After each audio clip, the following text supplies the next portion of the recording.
He could be a convicted felon as soon as he gets out of office. Joe could be a convicted felon with all of the things that he's done. The only person on this stage is a convicted felon is the man I'm looking at right now. The topic of presidential immunity came up only briefly during Thursday night's debate, likely because the issue is still in the hands of the Supreme Court.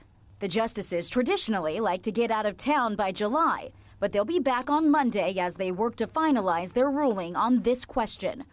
Whether, and if so, to what extent, does a former president enjoy presidential immunity from criminal prosecution for conduct alleged to involve official acts during his tenure in office? A question that stems from the Capitol riot on January 6th, and whether Donald Trump conspired to overturn the 2020 election. The court wants to be anything but viewed as political. Friday, the High Court did issue a ruling that could have major implications for Donald Trump's election interference case. In a 6-3 decision, the court majority narrowed the scope of an obstruction law federal prosecutors used to charge hundreds of January 6 defendants, essentially making it harder to convict them.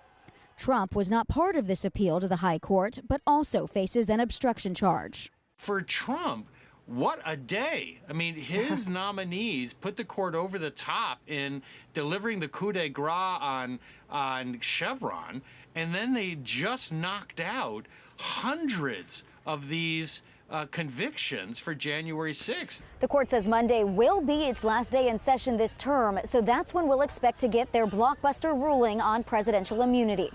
From the Supreme Court, Rebecca Castor, Fox News.